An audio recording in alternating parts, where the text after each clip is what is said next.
Bom, sem demoras, acho que saltava já uma primeira pergunta. Ou, vá lá, eu diria um balizar da sua atividade na sociedade, da sua coexistência com a sociedade, colocando a questão, o Jaime é um dos professores de referência desta casa há muitos anos, mas interessava-nos voltar um pouco atrás e falar da sua primeira experiência aqui na sociedade, enquanto artista, se não da primeira, daquelas que acho que são mais relevantes, nomeadamente com a importante exposição que o grupo Puzzle aqui fez. Bom, a exposição do Puzzle foi uma exposição feita, posso começar por aí, foi uma exposição feita num contexto relativamente difícil, em termos portugueses, na importância que se dava também ao puzzle. Os componentes do puzzle alguns tinham uma certa visibilidade, pode dizer-se nacional, talvez o caso do João Diz, na altura, o resto era tudo gente muito nova. O Dicho tinha essa afirmação porque tinha estado, para além de ter sido um aluno bem reconhecido da Escola de Belas Artes, ligado também à polémica daquele apoio que lhe foi dado pelo Chambas Ramos, na altura da apresentação da tese, em que o único defensor, por aquilo que eu sei, da tese do Dicho foi o próprio Chambas Ramos, o que era o diretor da escola, contando com a oposição direta do corpo docente, da altura. Não se tem uma altura para avaliar o trabalho do aluno. E criam livros. Bom, ele está aqui, é mais velho que eu sei isso. Conhecimento. Deem-me um professor, que eu não vou agora discutir se eu não me interessa. Deem-me livros para eu poder saber o que isto é. Bom, eu conheço quando eu entrei para a Escola de Belas Artes, o Zé João Brito já era um distintíssimo aluno. Não, mas quero dizer, estamos aqui. E, portanto, de facto, aquela polémica com o João Dicho suscitou, de facto, algumas interrogações, quer na altura, quer posteriormente, e o puzzle viveu sempre na sua formulação inicial dessas interrogações, dessas dúvidas, e de uma aposta fundamental que era uma tentativa de reequacionar, de certa maneira, a arte portuguesa no contexto que se vivia na ocasião. O contexto que se vivia, apesar de tudo, implicava uma diferença substancial entre Lisboa e Porto. De certa maneira, os lisboetas consideravam-se, talvez justificadamente, de certa maneira, sim, mais cosmopolitas, mais abertos, mais contemporâneos, digamos assim, se nos podemos expressar dessa maneira. E aparentemente o que vinha de fora não seria tão contemporâneo, tão interessante, tão edificante do ponto de vista artístico, e o puzzle, com alguma ironia forçada, digamos assim, mas com alguma ironia, apesar de tudo, fez uma capinha de um catálogo em que aparecia um engraxador, sugestão na altura do Dario Alves. A figura do engraxador era um pouco o quem vai, não é? Um grupo que vem dar alguma graxa às voltas lisboetas, apesar de tudo, não deixava de ser uma afirmação de outrance, digamos assim, do orgulho de quem se sentia isolado, porque de facto o contexto artístico português é o contexto do isolamento. Alguns membros do puzzle tiveram a sorte de participar nas respectivas 74, ainda com o apoio do Jaime Isidoro.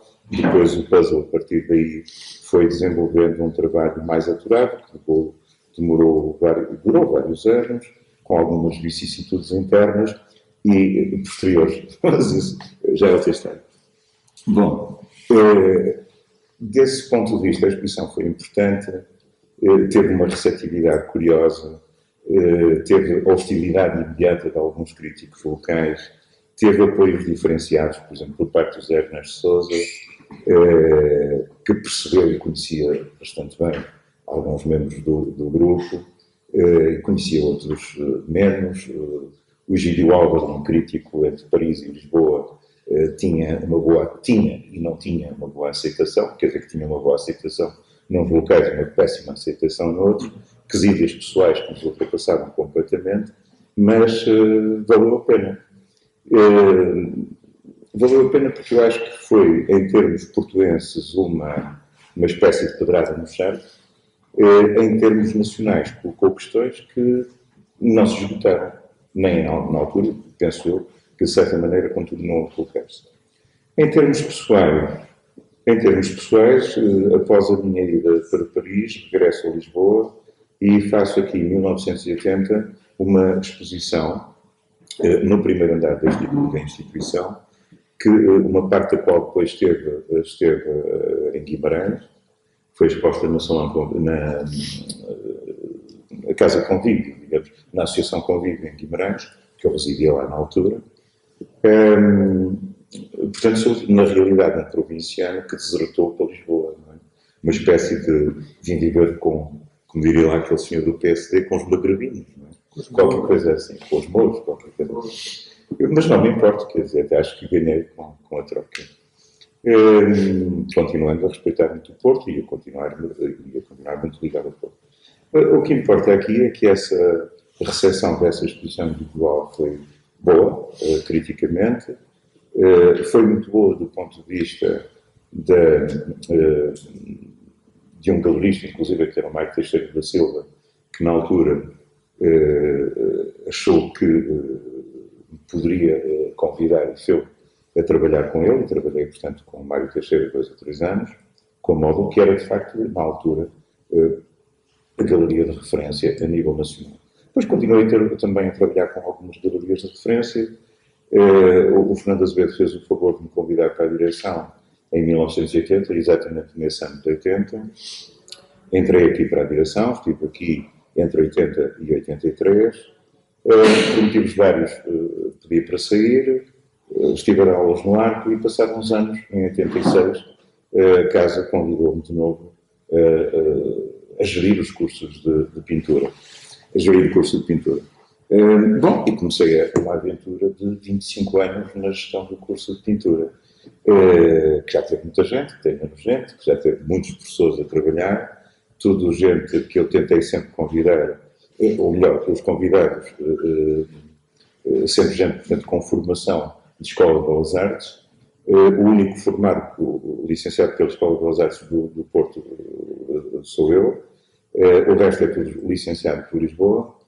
Eu tinha-me apercebido, enquanto dei aulas no Arco, por convite do diretor Manuel de Costa Cabral, que tinha que reformular, de certa maneira, tudo aquilo que me tinha sido ensinado em termos de Escola de Belas Artes. Então, o que me pareceu ser bem importante para mim, porque eu tinha uma espécie de contas a ajustar com um ensino que na altura me pareceu muito ambíguo, muito arrevesado, de certa maneira, sem grandes perspectivas, o que não quer dizer que a escola não tivesse coisas muito positivas. Entre as mais positivas, seguramente, era este aspecto de conhecer os alunos mais velhos, de ter contacto com eles, o cafezinho local ao lado, que era muito importante no convívio. Foi aí que eu conheci praticamente toda a gente que vocês conhecem hoje em termos artísticos, o Alberto Carneiro, o Cisa Vieira,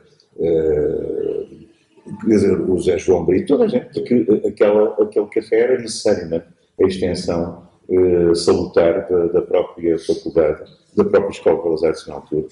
Discutia-se arte, discutia-se tudo e mais alguma coisa. E, portanto, fez um enorme sentido toda essa convivialidade. Mas a verdade é que o ensino artístico na altura colocou-me muitas questões, não percebi montes de situações. Eu dava muito bem com a Júlia Sousa e trocamos por vezes várias informações sobre algumas questões destas, e reconhecia, quer dizer, pareceu-me que o Ângelo também não concordava com uma série de considerandos, digamos assim, de modo como aquilo estava estabelecido. O período glorioso da escola foi realmente, quanto a mim, o período do Chamber Ramos, que eu ainda apanhei quando entrei em 66 para a Escola de Belas Artes, e o Chamber Ramos era outra história, não é? Quer dizer, era um homem sumamente inteligente, muito aberto, e pela pequena historieta de há pouco dispenso-me já das historietas finais, esta é suficiente para perceber que, de facto, gente inteligente à frente de uma instituição, mesmo que a instituição seja paradoxalmente retrógrada, porque era, apesar de tudo, constitui aberturas suficientes e necessárias para disputar outras vocações, outros modos de ser. Bom, portanto, eu tive que reequacionar esse ensino, pensar numa série de coisas, e isso foi depois mais eficazmente tratado aqui na própria Escola de Belas Artes. Um grau de exigência bastante grande com os alunos, sendo que os alunos pagam o curso e nem por isso o grau de exigência devia diminuir no meu entendimento. Houve situações iniciais de incompreensão, então, mas do género, eu pago o curso e afinal o senhor está-me a exigir tanto, quer dizer, eu não conheço outra hipótese de fazer arte, a não ser com alguma característica de alguma exigência, pelo menos. Ao longo dos anos, o curso teve que sofrer adaptações ao próprio local de inserção, porque o tipo de alunos que nos frequenta, e que nos frequentou também durante muito tempo, é muito aberto por um lado e, por outro lado, um pouco mais fechado. Ou seja, temos cursos para pessoas que vêm já com frequência até da Escola do Arco, de outras escolas, da própria faculdade, e depois temos muita gente que não tem nenhuma formação de base. Tem uma apetência pela arte, tem uma apetência específica pela pintura, mas temos que começar pelo beabá. E nós aí vamos sempre formulando questões, criando um ensino, de certa maneira, gradual, baseando-nos naquilo que se pode definir como um conceito de subjetividade, digamos assim.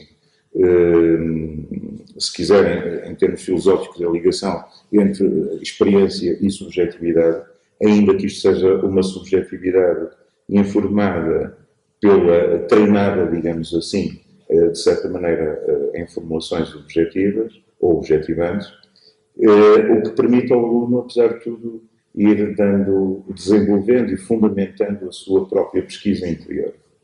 O corolário e o coroamento, de certa maneira, a cerejinha no cimo do bolo desta situação, terá sido a determinada altura o curso de intervenção plástica, que era um curso abrangente que tentava reformular de alto a baixo questões relacionadas com o ensino artístico. Escusado será dizer que o número de alunos que percebeu as intenções ou que aderiu a estas novas intenções era um número relativamente curto, mesmo assim com alguma expressão. Também a instituição não terá percebido muito bem este tipo de situação, mas a verdade é que o curso funcionou durante 3 anos consecutivos, o necessários e suficientes para alterar alguma visão do contexto de formulação ou de reformulação do ensino artístico. Baseava-se na palavra, em todos os conceitos que estão associados, baseava-se numa revisão de conceitos ligados com o que se pode considerar o real ou, como é que se diz hoje em dia, a área do digital, portanto, criando pequenos filmes, que poderiam ser filmes de animação ou outros mais especializados, insistindo na situação da revisão dos conceitos de representação por intermédio de aspectos de digitalização ou do uso sistemático da máquina fotográfica, mas colocava uma questão inicial que, por acaso, eu tenho pena que não seja viável no curso geral de pintura, não tem viabilidade inicial, porque precisa de uma sustentação, digamos assim, de um ego mais digerido, mais trabalhado e de uma fundamentação, portanto, em termos de conhecimento. Mas resultou muito bem com os nossos alunos mais velhos, que inclusive tinham frequentado cursos teóricos ou frequentavam na altura, teriam frequentado desenho eventualmente e tinham feito todo o curso de pintura. Isto inclui arquitetos, designers, pintores na mesma área de trabalho e propunham uma coisa muito simples em termos iniciais de formulação. Os alunos não tinham um programa, a não ser inicialmente, durante os primeiros 2 ou 3 meses de aulas, a vocação de descoberta de si próprios, por intermédio do processo mais imediato e mais simples de formulação de um conceito através de uma expressão manifesta desse conceito. Dito de outra maneira, o que se propunha ao aluno em termos práticos é que o aluno se debruçasse sobre si próprio e encontrasse uma formulação plástica mínima sobre a qual pudesse desenvolver posteriormente trabalhos ditos de arte ou de pintura, ou fosse do que fosse. Escusado será dizer que, vou tentar ainda explicitar isto.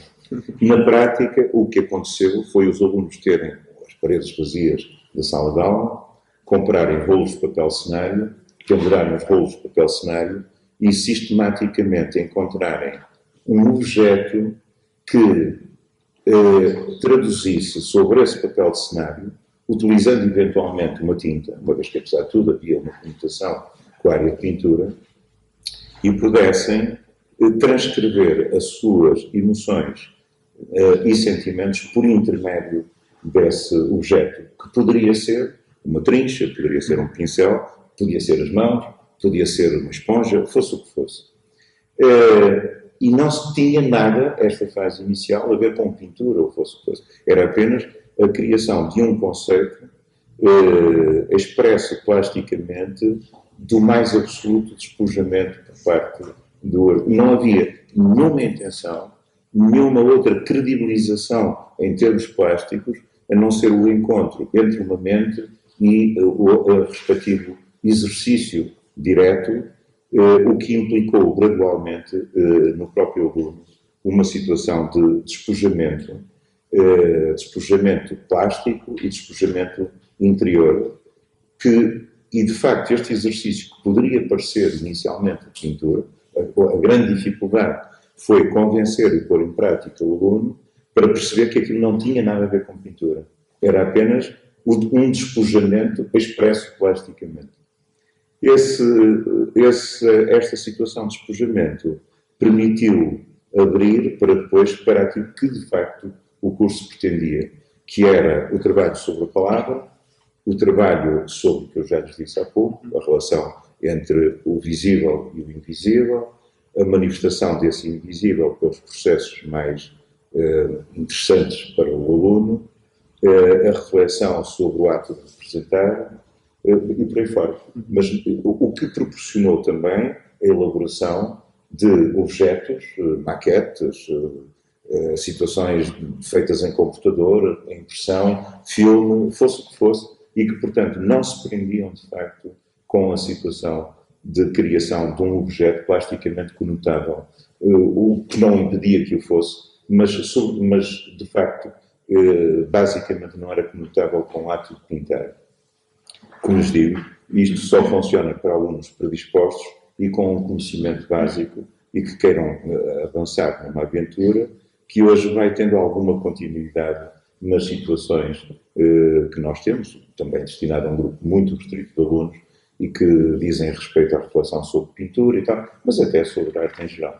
Espero não me ter estendido demasiado e ter-me feito entender nesta coisa, porque eu penso que é assim uma programação, pode ser uma programação e talvez vocacionada para o grosso da coluna, mas é necessário que a instituição tenha, portanto, ao mesmo tempo, outros trabalhos de ponta, outras possibilidades e que não se reduza nos seus critérios e que mantenha sempre permanentemente uma outra possibilidade de abertura que depois pode incidir até sobre as situações do grupo geral de pintura, digamos assim. Portanto, situações particulares que ao mesmo tempo devem abrir-se, vanguarda, entre aspas, seja o que for, que abra depois soluções ou possibilidades de resolução noutros contextos.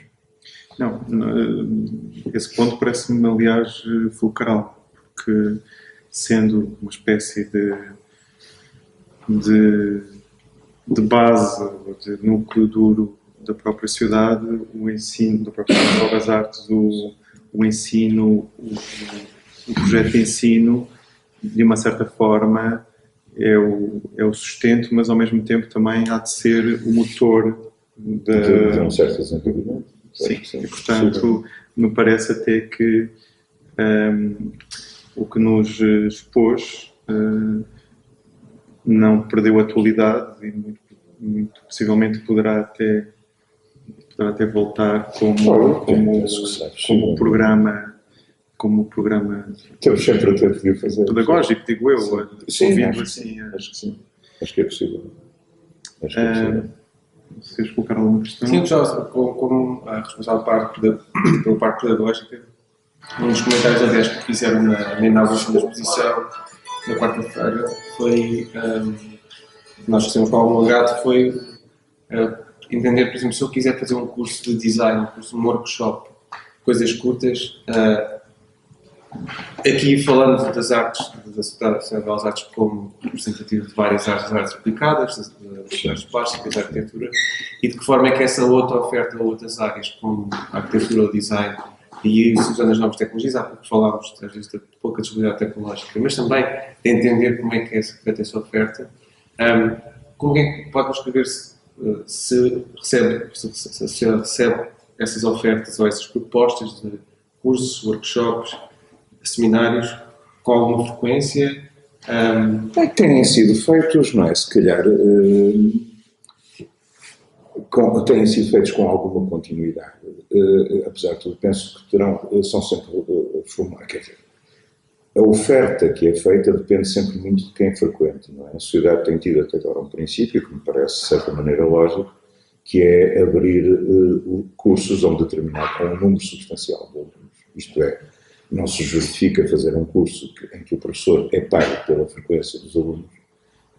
Não há propriamente um pagamento que, seja o que for, todos nós que damos aulas aqui, estamos dependentes, de facto, do contexto do número de alunos.